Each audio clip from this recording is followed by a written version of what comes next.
40 años. Eso fue exactamente lo que se necesitó para resolver el asesinato de una colegiala.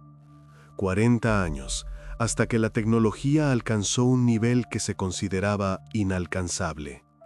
Técnicas como esta no siempre ayudan a resolver crímenes brutales. A veces, solo prolongan la agonía de quienes han perdido a sus seres queridos y esperan una única pregunta: ¿quién fue capaz de hacer algo así? Las familias viven con esta pregunta durante años, décadas, no los deja en paz. El 6 de septiembre de 1968, en una familia donde reinaban el amor y el cuidado, nació Rochelle Ward. Su hermana mayor, Andrea, siempre estaba a su lado, lista para apoyarla y consolarla. El vínculo entre ellas era fuerte, de esos que no necesitan explicación. Andrea recordaba a su hermana pequeña como la persona más luminosa y bondadosa que había conocido. La familia vivía en Red Bluff, una pequeña ciudad californiana a unos 200 kilómetros al norte de Sacramento. El lugar es conocido por sus veranos sofocantes, cuando los termómetros superan los 40 grados, y por sus inviernos frescos y húmedos, cuando la niebla se cierne sobre las colinas. En 1983 tenía unos 10,000 habitantes. Todos se conocían, quién trabajaba dónde, quiénes eran los hijos de quién era amigo de quién. La ciudad se sostenía gracias a los ranchos y los huertos frutales. La agricultura alimentaba a los lugareños, por lo que el modesto centro, con unas pocas casas adosadas, estaba rodeado por todas partes de tierras de cultivo. Campos interminables, caminos de tierra, casas dispersas en el horizonte.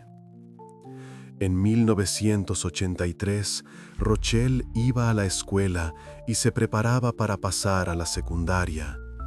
Todos la conocían como una chica tranquila y dulce que adoraba a los animales y a las personas mayores. Visitaba regularmente el asilo de ancianos, no por obligación, sino porque quería. Jugaba a las damas con los ancianos, conversaba, escuchaba sus historias y les prestaba una atención que muchos no habían tenido en años.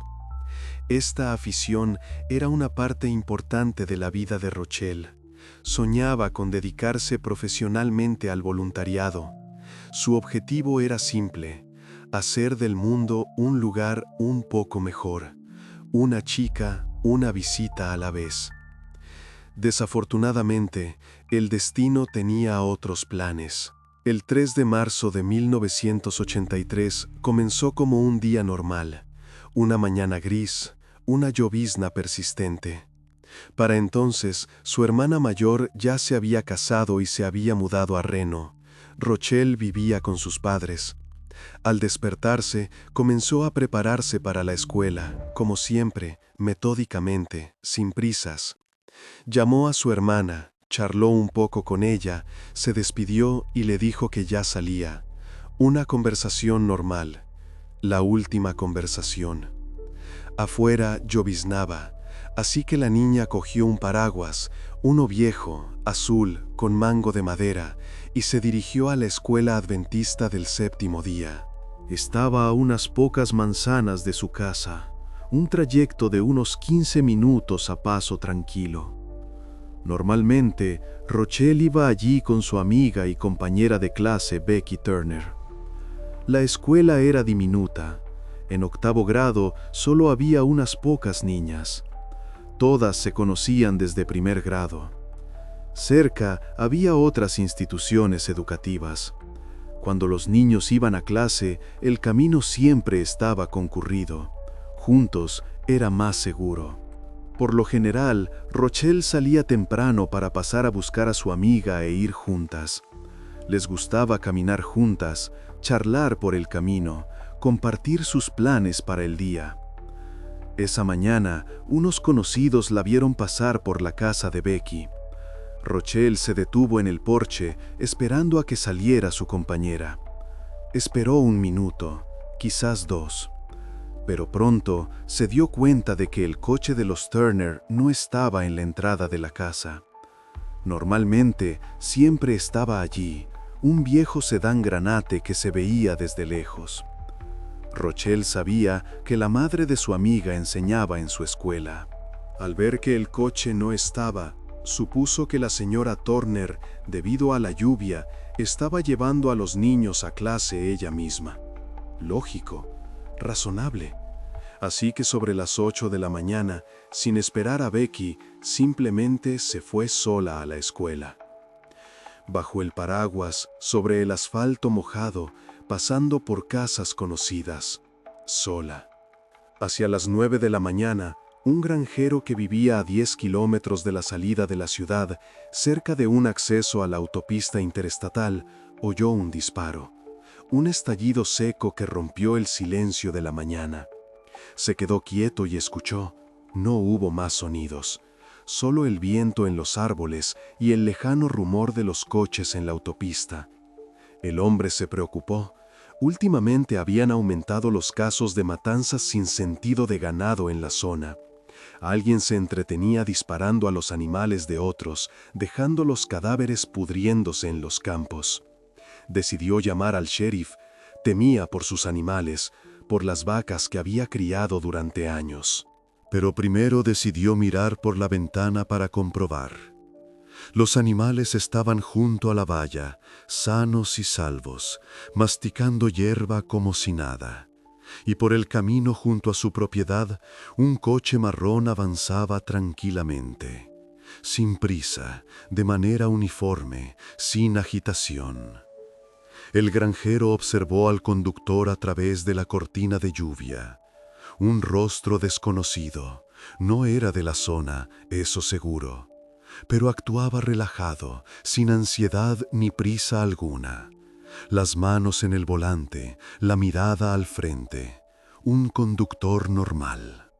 Así que el hombre decidió que era solo una coincidencia. Tal vez alguien estaba disparando a latas, a dianas, por diversión. Y no llamó a nadie. Volvió a sus quehaceres. El granjero trabajó en su propiedad toda la mañana. Reparó la valla, revisó el equipo, la rutina habitual. Luego, cerca de las 11:30, decidió recorrer el perímetro para inspeccionar el cercado después de la lluvia nocturna. Caminaba junto a la valla, por el barro, sobre los charcos, examinando los postes y el alambre de espino, y de repente notó algo extraño al borde del camino de tierra, algo colorido, antinatural en medio de la tierra gris y la hierba mojada. Al acercarse, se quedó helado. Comprendió con horror que en el suelo yacía la figura inmóvil de una niña, una pequeña figura con una blusa blanca y vaqueros azules, boca abajo, sin moverse. Una inspección más cercana lo dejó claro. Su aspecto hablaba por sí solo. La llamó varias veces, con la voz temblorosa. Ninguna reacción, ni respiración, ninguna señal de vida. La piel fría, cerosa. Entonces corrió hacia su casa, casi volando. Las piernas se le enredaban, le faltaba el aliento. El hombre recordó de inmediato aquel único disparo que había sonado unas horas antes, y comprendió. Eso fue lo que le quitó la vida a esa niña. Al darse cuenta de que la adolescente estaba muerta, cogió el teléfono con manos temblorosas y contactó a la policía. Después del mediodía, los agentes de la oficina del sheriff local ya estaban trabajando en el lugar. Cinta amarilla, cámaras, mediciones. Había comenzado. Cerca de las 3 de la tarde, la madre de Rochelle, Sandy House, regresó a casa. Trabajaba en la división de la patrulla de carreteras del condado vecino, y su turno había terminado al mediodía. Estaba cansada, agotada por un día normal de trabajo. Al llegar, lo primero que hizo fue llamar a su hija. Silencio. Se dio cuenta de inmediato. Su hija menor no estaba en casa. Extraño. Normalmente a esa hora ya estaba de vuelta, haciendo los deberes o viendo la televisión. Sandy sintió una ligera inquietud. Todavía no miedo, solo preocupación. Llamó a su hija mayor, Andrea. Ella le contó que habían hablado por la mañana, que todo estaba bien, como siempre. Conversaron y Rochelle se fue a clase. Nada más fuera de lo común.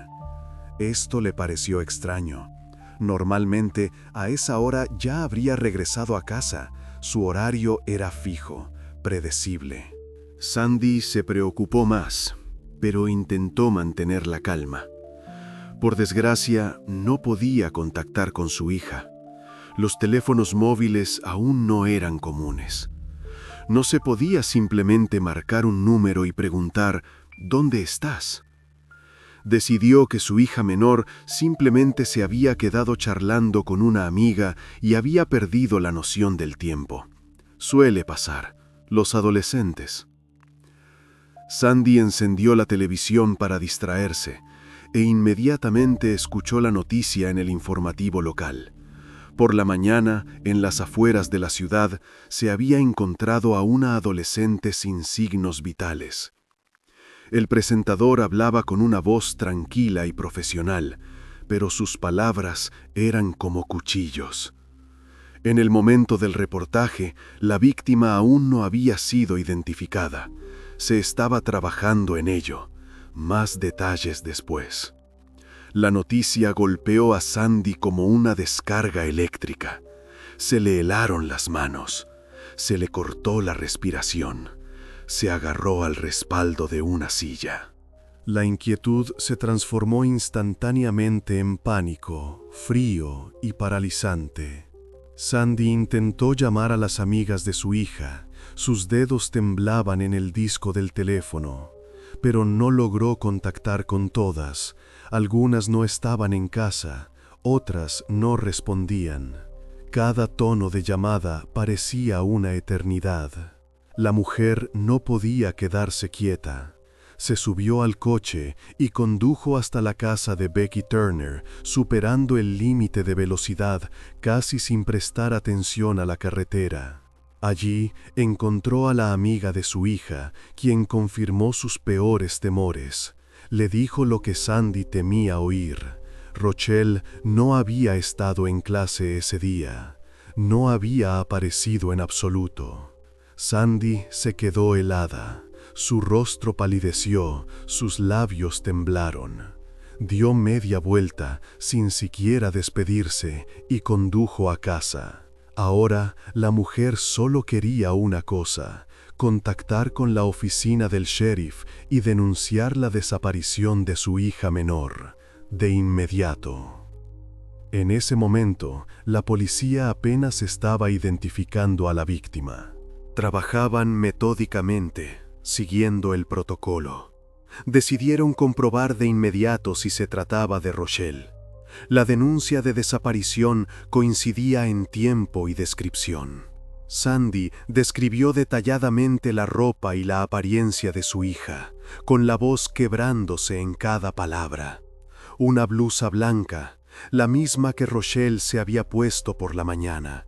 Unos vaqueros azules, sus favoritos, ligeramente desgastados en las rodillas. Un paraguas azul. Pelo oscuro hasta los hombros.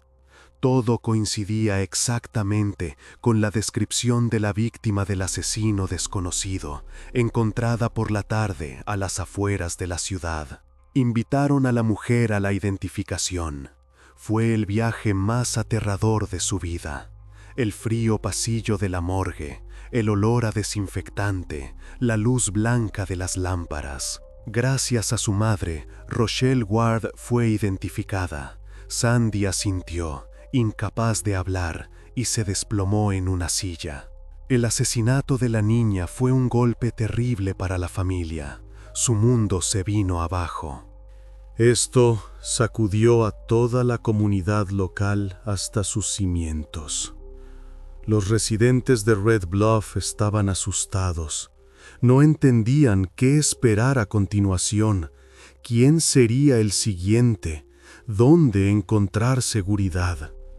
La incertidumbre y el creciente interés de los medios de comunicación generaron multitud de rumores. Las líneas telefónicas echaban humo. La gente cerraba las puertas con todos los cerrojos, no dejaba a sus hijos solos.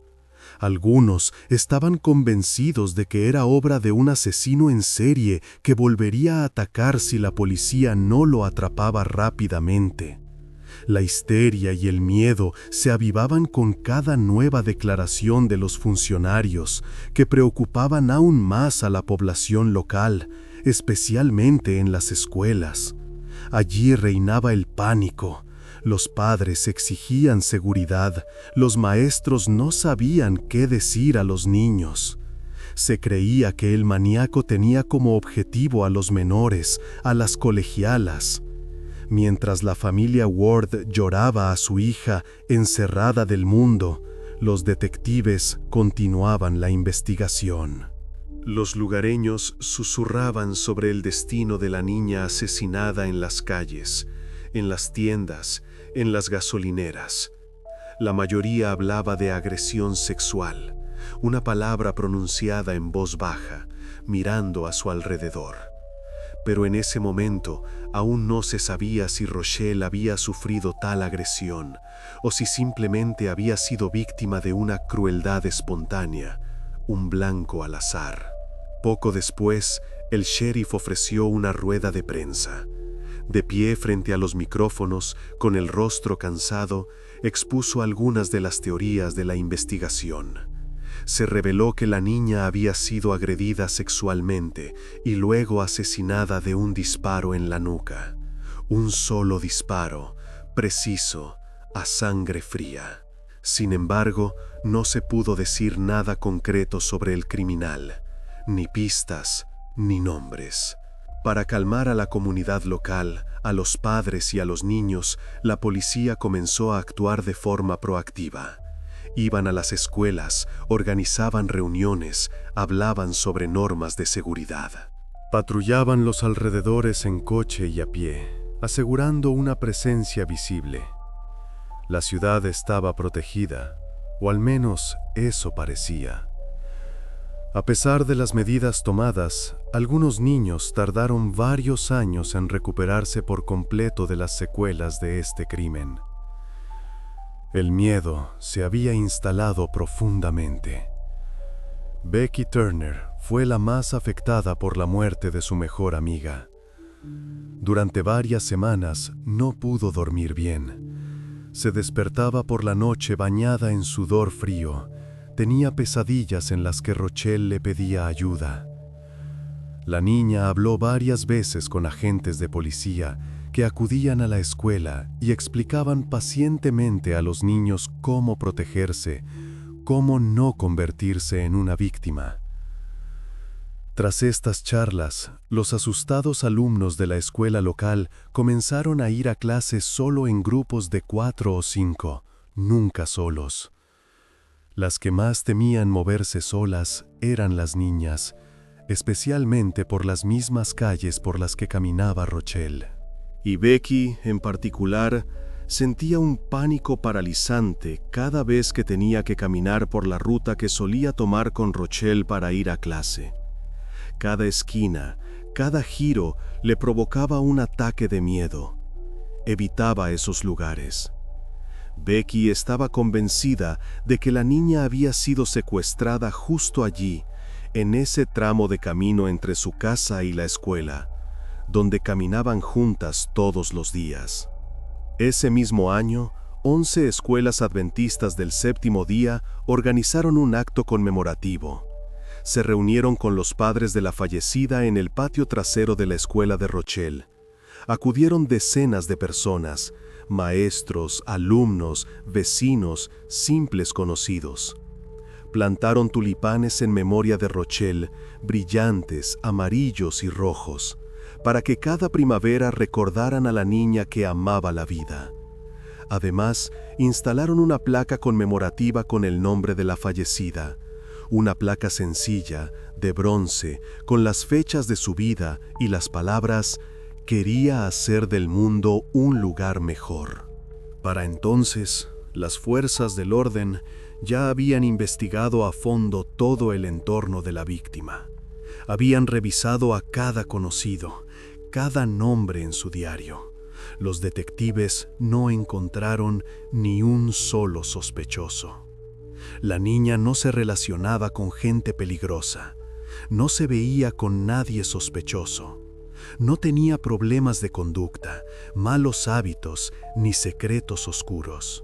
Rochelle era una adolescente de buena familia, sin conflictos con sus padres ni motivos para huir de casa. Ni peleas, ni secretos. No tenía detractores ni enemigos. Todos querían a esa niña tranquila y bondadosa. Se recogieron numerosas pruebas en la escena del crimen. Cabellos, fibras de tejido, rastros biológicos. Todo cuidadosamente empaquetado, etiquetado y enviado a analizar. Pero esto no llevó a los detectives a ninguna pista. La tecnología era primitiva, las bases de datos no existían. A pesar de un mes de intenso trabajo, llegaron a un callejón sin salida. Un callejón sin salida absoluto y desesperanzador. La situación solo cambió en los años 90, tras casi una década de silencio, cuando apareció el primer sospechoso principal convincente, el asesino en serie Henry Lee Lucas. El hombre se puso en contacto por su cuenta, confesando su implicación en el asesinato de Rochelle. En ese momento ya era conocido por varios asesinatos por los que cumplía condena. Estaba en prisión de por vida, sin posibilidad de libertad. Era propenso a la violencia contra las mujeres. Era su firma, su patología. Al oír la historia de Rochelle en la televisión, Henry Lee Lucas comenzó a afirmar que él había disparado a la colegiala. Ya había hecho confesiones sonadas antes, hablando activamente con los periodistas, declarando que había recorrido las autopistas de Estados Unidos durante 8 años, matando a diestro y siniestro. Según Henry, durante ese tiempo, el número de sus víctimas superó las 600, una cifra inconcebible que lo habría convertido en el mayor asesino en serie de la historia de Estados Unidos. Sin embargo, los detectives tomaron sus palabras con profundo escepticismo, porque ya había intentado atribuirse en repetidas ocasiones todos los crímenes famosos de la zona, deseando su dosis de fama, atención y notoriedad. Lucas disfrutaba de la atención, se regodeaba en ella. Oficialmente, solo se le atribuyeron 3 asesinatos confirmados. No se pudo probar más. Mató a su madre en un ataque de ira y luego a otras 2 mujeres. En cuanto a las otras 600 víctimas, probablemente mentía descaradamente, sin preocuparse siquiera por los detalles, simplemente inventando historias sobre la marcha, muy alejadas de las circunstancias reales. La geografía no cuadraba, las fechas se confundían, las descripciones no coincidían. Algunas de sus víctimas resultaron ser ficticias o incluso personas vivas. No obstante, era necesario comprobar su implicación en el asesinato de Rochelle. No se podía ignorar ni la más remota posibilidad. Henry Lee Lucas ya había cometido asesinatos y bien podría estar implicado en este caso. ¿Y si esta vez decía la verdad? Los detectives mostraron de inmediato un gran interés en la declaración de Henry Lee Lucas, aunque eran conscientes de los riesgos. El hombre fue trasladado desde la prisión para ser interrogado. Estaba tras las rejas por los 3 asesinatos anteriores, cumpliendo cadena perpetua sin posibilidad de libertad condicional. No tenía escapatoria, no tenía nada que perder. Según la biografía de Henry, en el momento del asesinato de Rochelle en marzo de 1983, vivía cerca de Sacramento, trabajaba en la construcción y alquilaba una habitación en un motel. Por lo tanto, teóricamente, Podría haber llegado rápidamente a Red Bluff, 2 horas en coche, no más. Geográficamente, todo encajaba. Tan pronto como Henry apareció en la sala de interrogatorios y se sentó frente a los detectives, comenzó a comportarse de forma extraña. Sonreía, se movía inquieto en la silla, evitaba el contacto visual directo. El hombre no recordaba el nombre de la ciudad donde ocurrió el ataque a la niña, mencionó varias opciones, todas incorrectas. Afirmó que el lugar donde supuestamente dejó a la víctima estaba en la zona de Sacramento, cerca del río, lo que tampoco era cierto. La encontraron a 10 kilómetros de Red Bluff, en una dirección completamente diferente. El interrogatorio duró más de 3 horas. Los detectives hicieron preguntas metódicamente, anotando las respuestas. Durante ese tiempo, Lucas dio numerosas declaraciones contradictorias. Mencionó diferentes fechas, diferentes lugares, diferentes circunstancias. Primero decía una cosa, media hora después, algo completamente distinto. Nombró varios lugares geográficos que no tenían ninguna relación con la víctima. No pudo describir cómo era la niña, qué ropa llevaba, de qué color era su pelo. El hombre nunca pudo describir de manera creíble los detalles del ataque a la niña, enredándose en sus propias invenciones. Quedó claro que simplemente estaba mintiendo una vez más, disfrutando de la atención, jugando con la policía. La comunicación con Henry Lee Lucas y la minuciosa verificación de sus falsas confesiones les costó a los detectives mucho tiempo valioso, semanas de trabajo, y requirió el uso de importantes recursos policiales. Como resultado, se demostró de forma concluyente que simplemente había hecho otra confesión falsa para atraer la atención, salir en las noticias y sentirse importante. Por lo tanto, el hombre fue rápidamente excluido de la lista de sospechosos y no se le presentaron cargos por el asesinato de Rochelle. Otro callejón sin salida. Durante la investigación inicial, las fuerzas del orden conservaron muestras de material biológico del asesino recogidas en la escena del crimen. Si en el 83 eran prácticamente inútiles, la tecnología de análisis de ADN apenas comenzaba dando sus primeros pasos en los laboratorios. Con el tiempo, la ciencia avanzó mucho.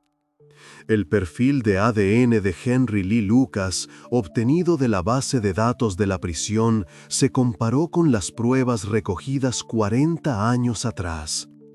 No coincidían, ni un solo marcador, una discrepancia total. Lucas no tuvo nada que ver con este crimen. Posteriormente, falleció a la edad de 64 años en 2001, mientras estaba en prisión, sin haber dado nunca un testimonio veraz sobre ninguno de sus crímenes ficticios. Para obtener más información, pistas y testigos, los detectives recurrieron con frecuencia al público a través de los medios de comunicación a lo largo de todos esos años. Daban entrevistas, publicaban artículos, mostraban fotografías. Esto atrajo una gran atención de los residentes locales y de otros lugares. Muchos afirmaron que esa mañana se había visto a un misterioso conductor en un coche marrón en la zona de los campos de cultivo de las afueras, donde se encontró a la víctima. Surgieron varios sospechosos, nombres, rostros, rumores. Fueron investigados a fondo tanto en la investigación inicial como más tarde, a medida que la tecnología avanzaba y aparecían nuevos métodos. Una de las fuentes de información más valiosas resultó ser el dueño del rancho, el granjero que llamó a la policía al encontrar a la niña en su propiedad. Gracias a su descripción, se elaboró un retrato robot del conductor del coche marrón. El dibujante trabajó en él durante mucho tiempo, afinando los detalles. Desafortunadamente, seguían siendo datos generales, una apariencia típica, nada especial. Un hombre corpulento, de pelo largo y con barba. Había miles como él. Nadie vio el número del coche, ningún testigo recordó la matrícula. Apenas se pudo ver bien al conductor. La lluvia, la distancia, una mirada fugaz. Con los datos recopilados, la investigación solo pudo llevar a cabo procedimientos operativos estándar, pero esto no arrojó ningún resultado. Después de que Rochelle pasara por delante de la casa de su amiga esa mañana bajo la lluvia, caminó varios cientos de metros más, aparentemente en dirección a la escuela, por su ruta habitual. Una niña sola bajo un paraguas azul en una calle vacía atrajo una atención no deseada. Un hombre desconocido en un coche marrón la vio, frenó y se acercó a ella en el tramo entre la casa de Becky y la escuela. Quizás al principio solo pasaba de largo, luego dio la vuelta. Presumiblemente la intimidó con un arma de fuego. Le mostró una pistola, la apuntó y le dio órdenes. La obligó a subir al coche contra su voluntad o la agarró por la fuerza, metiendo a la adolescente aterrorizada en el vehículo. Rochelle probablemente intentó resistirse, gritar, pero no había nadie alrededor. La lluvia ahogaba los sonidos.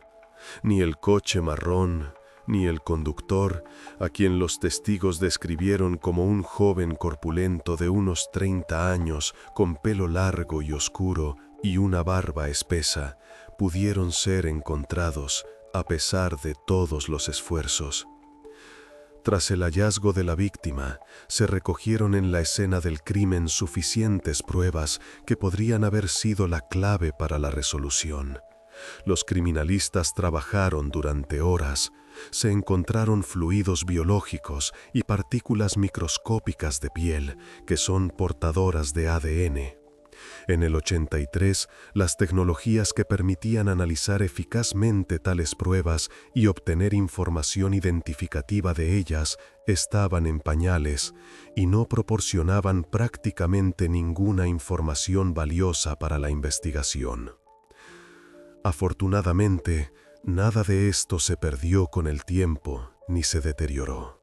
Todo fue recogido cuidadosamente, empaquetado en contenedores estériles, documentado con la fecha y el lugar de recogida, y enviado al archivo de la policía para su almacenamiento a largo plazo, con la esperanza de que algún día la ciencia avanzara lo suficiente como para leer estos testimonios mudos.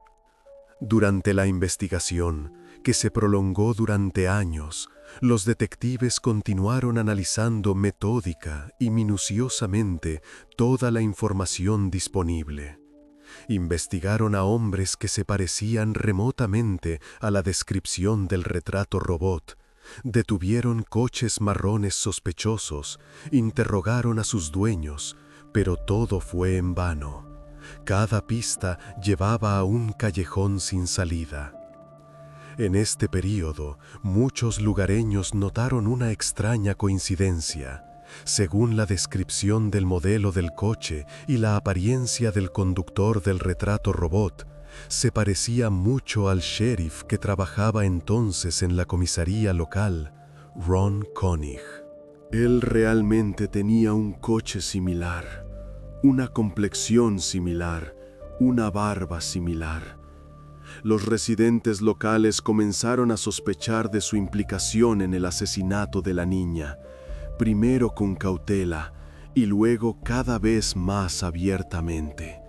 Los susurros se convirtieron en conversaciones. El sheriff, al enterarse, declaró pública y firmemente su total inocencia. Concedió una entrevista al periódico local, pero los residentes de Red Bluff, escépticos, estaban convencidos de que intentarían encubrirlo, protegerlo, archivar el caso, ya que era un agente de la ley, uno de los suyos en el sistema. En los años siguientes, a pesar de las numerosas pruebas recogidas durante la investigación y de la presión pública, no se encontró ninguna prueba real de la implicación de Ron en el asesinato. Su ADN no coincidía, su coartada se verificó varias veces. Sin embargo, las sospechas entre una parte de la población no se disiparon durante años, latentes como brasas. Esto socavó gravemente la autoridad y la confianza en el hombre en una ciudad donde la reputación lo era todo. Incluso hubo gente que empezó a expresar abiertamente su antipatía hacia el sheriff. Le daban la espalda al encontrárselo, susurraban a sus espaldas, lo acusaban con la mirada. Su vida se convirtió en un infierno. Aunque el caso llegó a un punto muerto, permaneció formalmente abierto hasta el año 2000 y más allá. La investigación nunca se cerró oficialmente, solo se ralentizó, pasando a un segundo plano. Entre los años 90 y 2000 aparecieron varios sospechosos principales nuevos, con los que la policía habló detalladamente, realizando interrogatorios y comprobaciones. Cada vez que aparecían nuevas figuras en el radar de los detectives, nuevos nombres, se les tomaban muestras de ADN para compararlas. Durante la investigación, varios de los detectives que habían trabajado en el caso desde el principio se jubilaron, envejecieron, se cansaron.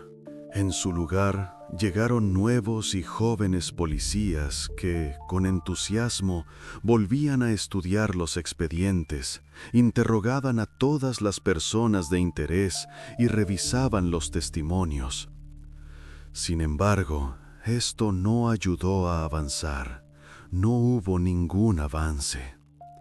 Cada vez que surgían nuevos métodos progresivos de análisis de ADN y aparecían con regularidad, los materiales obtenidos anteriormente se sacaban del archivo y se enviaban para una nueva verificación. Buscaban coincidencias en las crecientes bases de datos de delincuentes fichados, pero seguían sin aparecer. La base de datos crecía, la tecnología mejoraba, pero no había resultados. Silencio. La situación no cambió radicalmente durante décadas, hasta que en 2022, 39 largos años después de la tragedia, las fuerzas del orden comenzaron a discutir activamente un enfoque fundamentalmente nuevo para analizar las viejas pruebas. El detective que llevaba la investigación en ese momento, un joven entusiasta, se enteró del uso de la genealogía genética, un método revolucionario e innovador que permite encontrar al asesino no directamente, sino a través de su árbol genealógico, a través de sus parientes. Para entonces, las fuerzas del orden, los sitios de genealogía y otras bases de datos abiertas habían recopilado millones, incluso decenas de millones de muestras de ADN que los ciudadanos comunes de los Estados Unidos habían proporcionado voluntariamente para crear su árbol genealógico, encontrar parientes y estudiar sus orígenes. La gente quería saber de dónde venían sus antepasados, quiénes eran sus primos lejanos.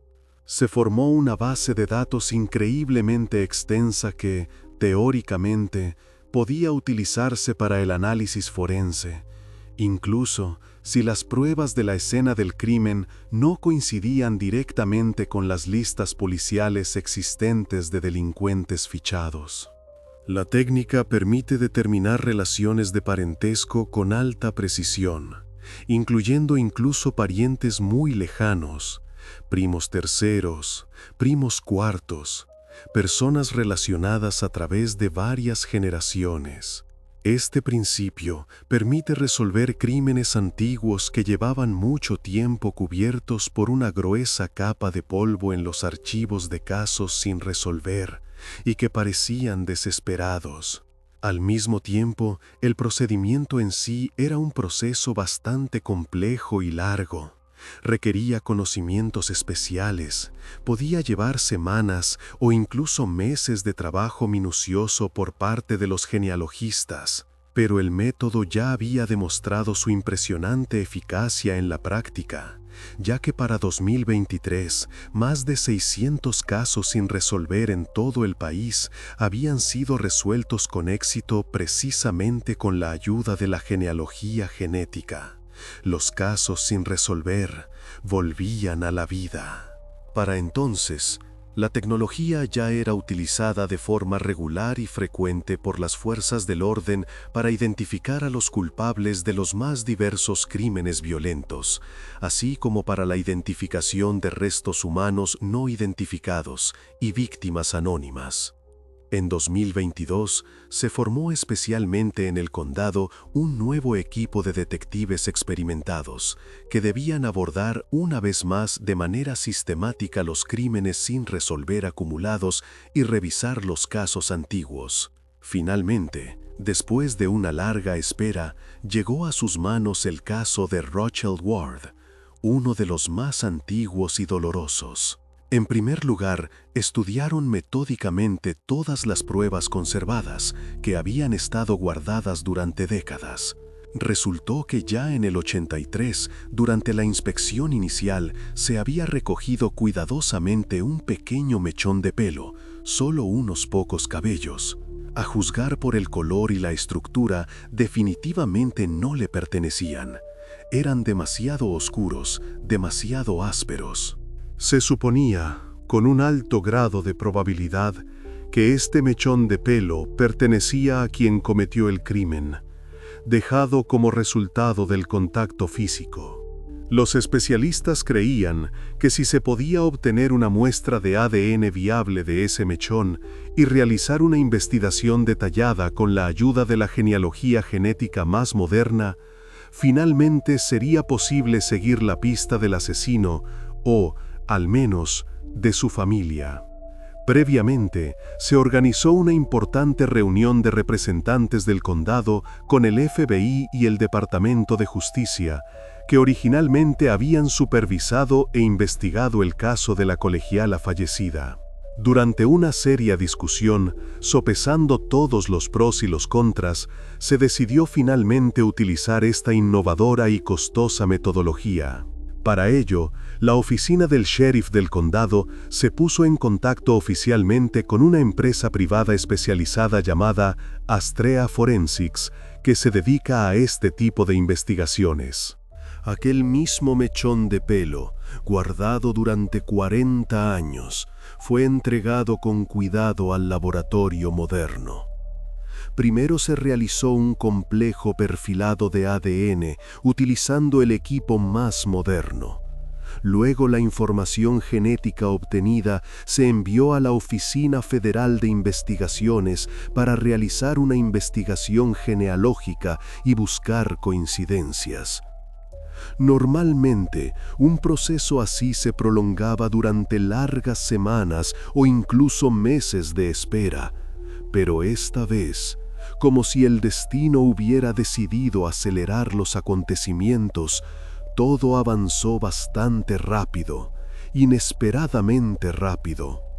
Los resultados comenzaron a llegar. El 7 de septiembre de 2023, exactamente 40 años después del nacimiento de Rochelle, los detectives se reunieron nuevamente con representantes del Departamento de Justicia y agentes del FBI en una oficina cerrada para estudiar los tan esperados resultados de la investigación genealógica. El ambiente era tenso. Según se supo, los científicos lograron establecer incluso el nombre del probable asesino con un alto grado de certeza. Resultó ser un antiguo residente de la ciudad de Red Bluff llamado Johnny Coy. El perfil psicológico de este hombre pareció de inmediato muy curioso e inquietante a los policías presentes. En primer lugar, se verificó urgentemente la biografía completa del hombre. Se revisaron todos los archivos. Realmente tenía un serio pasado criminal, directamente relacionado con crímenes violentos contra mujeres. Se descubrió que el hombre era un peligroso reincidente, cuyo modus operandi recordaba de manera sospechosa y aterradora las circunstancias conocidas del maltrato y asesinato de Rochelle Ward. La misma crueldad, el mismo método, la misma frialdad. A pesar de esta evidente coincidencia, por alguna razón nunca, ni una sola vez, lo consideraron ni lo tuvieron como sospechoso en este caso concreto. Su nombre simplemente no había surgido.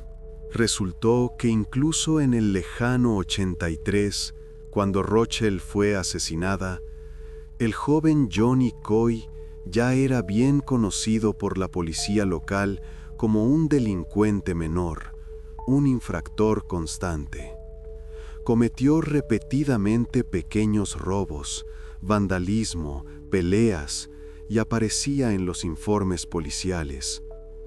También consumía sistemática y abiertamente drogas duras prohibidas.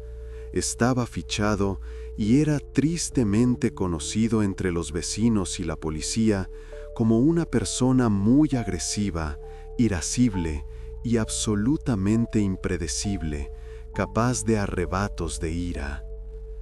6 largos años después del asesinato de la colegiala en el 89, Johnny cometió otro grave delito. Detuvo un coche en el que viajaban una mujer de mediana edad y su hija de 20 años. Pasaban tranquilamente en su coche por una carretera conocida y reconocieron su rostro, ya que él todavía vivía en esa pequeña ciudad donde todos se conocían. Tan pronto como las mujeres se detuvieron, reconociéndolo como un conocido, él de repente comenzó a amenazarlas agresivamente con una pistola, agitándola frente a sus caras. Johnny las obligó bruscamente a alejarse de la ciudad, siguiendo su coche con el suyo. En una carretera desierta y solitaria, donde no había nadie en muchos kilómetros, el hombre, continuando con las amenazas con el arma de fuego y manteniéndolas aterradas, agredió brutalmente a la joven de 21 años. Le robó todas sus pertenencias personales, dinero, documentos, y también les robó el coche, dejando a las víctimas sin medio de transporte. A sus víctimas, afortunadamente, esta vez no les quitó la vida, sino que simplemente las dejó cínicamente en la cuneta en estado de shock y se fue en el coche robado. Cuando las víctimas, conmocionadas, lograron llegar a la casa más cercana varias horas después, recibieron ayuda y denunciaron el hecho a las autoridades. Johnny Coy fue identificado y detenido con bastante rapidez gracias a la descripción. Todavía estaba armado con la misma pistola, conducía el coche robado, pero durante el arresto, curiosamente, no opuso una resistencia seria. Se rindió tranquilamente. Además del coche y las pertenencias robadas de las víctimas, durante el registro se le encontraron varias bolsitas con grandes cantidades de potentes y peligrosas sustancias prohibidas. Según los registros judiciales, fue oficialmente condenado por este grave delito y sentenciado por el tribunal a una pena de prisión muy larga, prácticamente cadena perpetua, sin posibilidad de libertad condicional.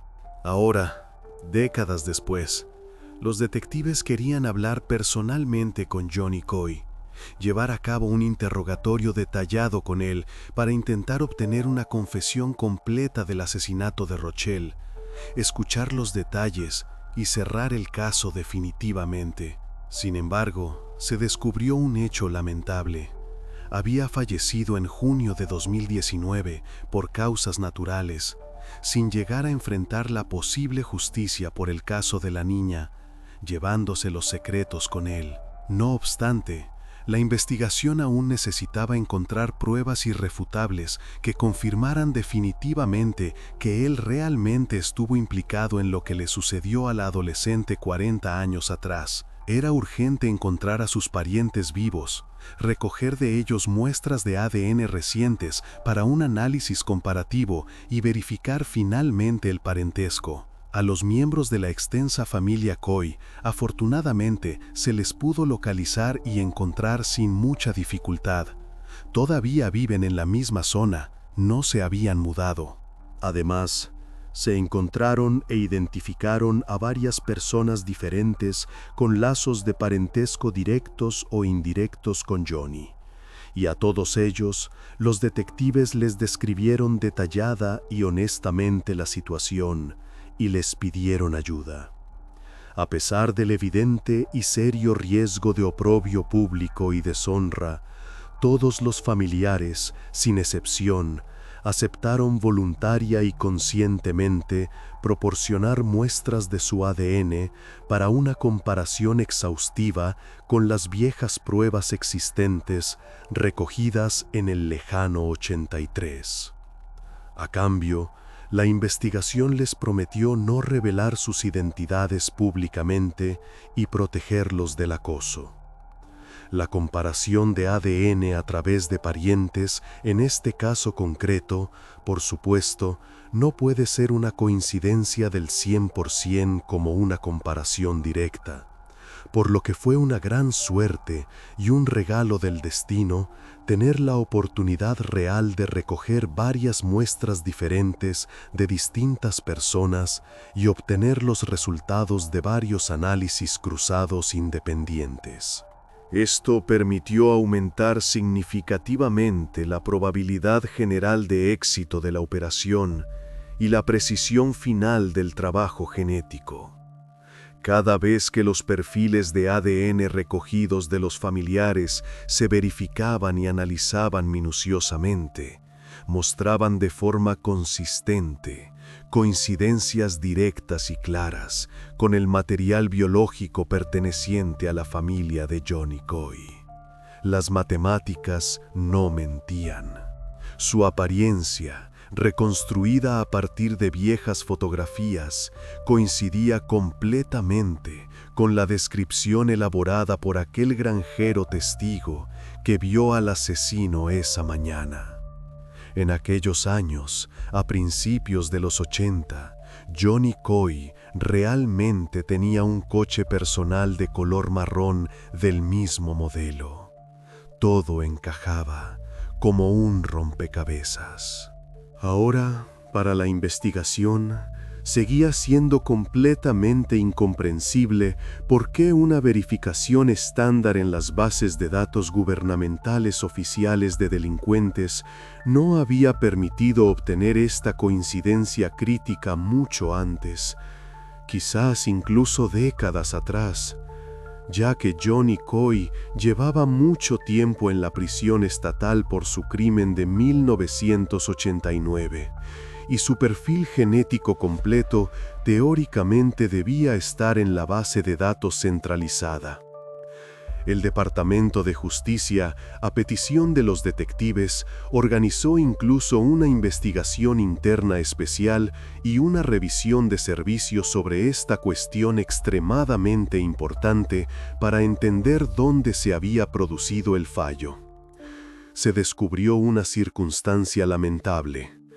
La muestra de ADN de Johnny Coy había sido recogida mucho antes, en los años 90, cuando los métodos de análisis genético apenas estaban siendo desarrollados por los científicos y eran extremadamente primitivos.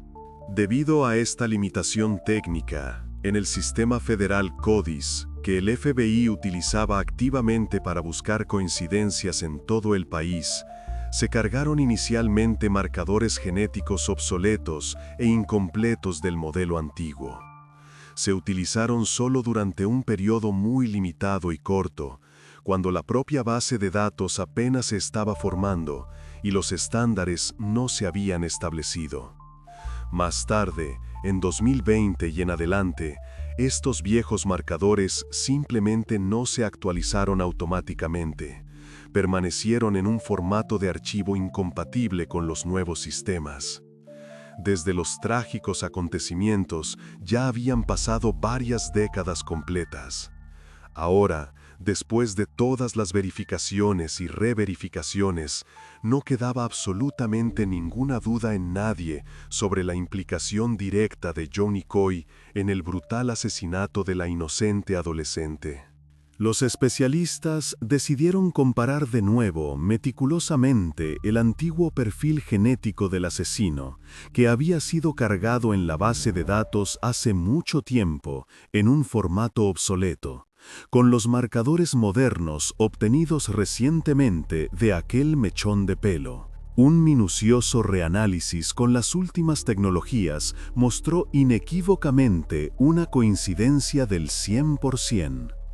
El 3 de octubre de 2023, 40 años y 7 meses después, el caso oficial de la investigación fue solemnemente concluido y cerrado. Según todas las conclusiones periciales obtenidas, si Johnny Coy hubiera estado vivo en el momento del análisis final de ADN, las pruebas materiales recogidas habrían sido más que suficientes para demostrar inequívocamente su culpabilidad directa en el maltrato y asesinato a sangre fría de Rochelle Ward y garantizar una sentencia condenatoria en cualquier tribunal del país. Incluso con los mejores y más caros abogados, la posibilidad real de evitar un castigo severo para él habría sido absolutamente insignificante, nula.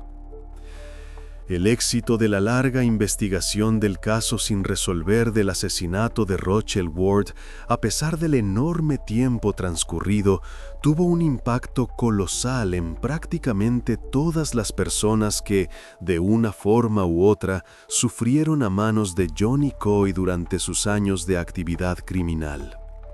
En primer lugar, todas las sospechas y acusaciones contra el inocente sheriff Ron Conegin fueron retiradas oficial y públicamente. Esto supuso un verdadero alivio y liberación para su anciana familia que durante años vivió bajo el peso de la sospecha.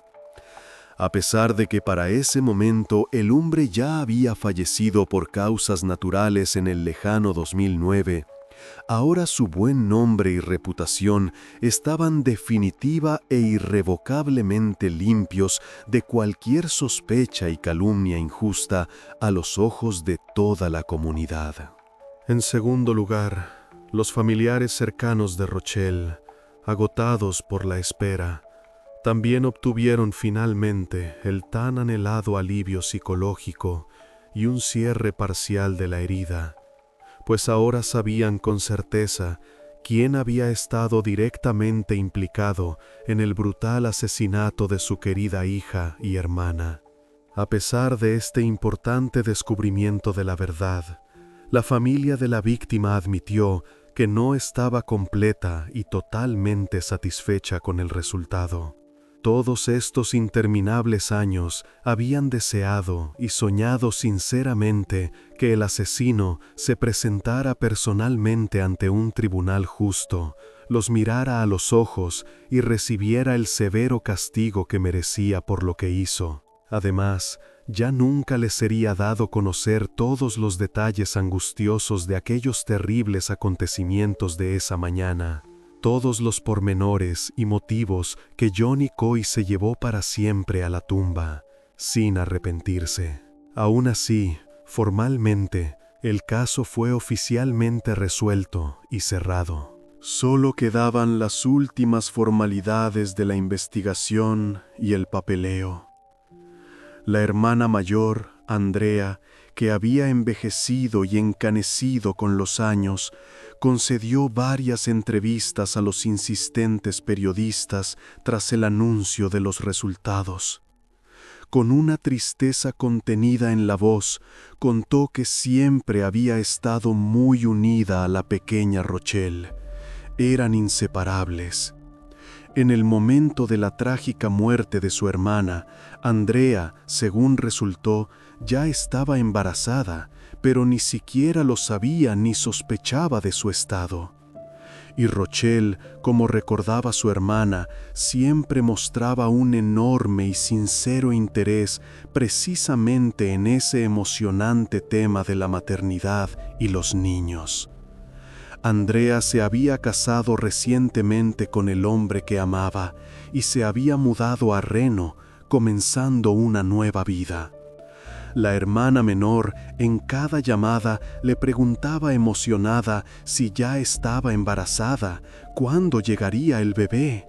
Rochelle deseaba y soñaba tanto que su querida hermana tuviera pronto una niña, una sobrina a la que cuidar. Andrea todavía sufría mucho y no podía perdonar al destino que Rochelle no hubiera vivido trágicamente solo unos meses más para ver el feliz momento en que su sobrina nació sana y salva, una niña a la que sus padres llamaron con amor en honor a la hermana fallecida, también Rochelle, para que el nombre siguiera vivo. Porque la hermana menor era para Andrea la persona más amable, pura y luminosa de todo el mundo, de las que hay pocas. Ahora, 40 años después, Andrea contó a los periodistas, abierta y honestamente, que tenía sentimientos muy complejos, contradictorios y encontrados sobre todo lo sucedido. Por un lado, después de 40 años increíblemente largos y angustiosos de espera, por fin sabía con certeza el nombre y el rostro de quien era culpable del terrible asesinato de su querida hermana menor. Por otro lado, todavía le soñaría con mirar directamente a los ojos a ese asesino, encontrarse con él cara a cara, y contarle en detalle las pruebas y sufrimientos increíblemente duros y destructivos a los que sometió sin piedad a todas las personas que amaban sinceramente a Rochelle y eran cercanas a su inocente víctima. Pero esa oportunidad ya nunca la tendría. A los detectives que trabajaban en el caso, en cambio, les interesaban profesionalmente cuestiones y asuntos más terrenales y prácticos. En particular, la seria pregunta: ¿podría Johnny Coy ser teóricamente responsable y estar implicado también en otros crímenes violentos no resueltos similares contra mujeres, cometidos en la región durante el largo periodo entre el asesinato de la colegiada Rochelle en 1983 y su arresto tras el ataque a la mujer y su hija en 1989? Durante los 6 años completos de libertad activa entre estos dos crímenes conocidos, teóricamente podría haber cometido muchos otros actos terribles y espantosos que siguen sin resolverse hasta hoy. Sin embargo, confirmar o refutar realmente esta inquietante hipótesis solo es posible mediante un examen forense adicional y minucioso y la comparación de ADN con otros casos no resueltos de ese período. Pero hasta el momento, lamentablemente, no han llegado a la base de datos nuevos datos, pistas o coincidencias del perfil de ADN de Johnny Coy con otros crímenes. Por ahora, silencio, pero la búsqueda continúa.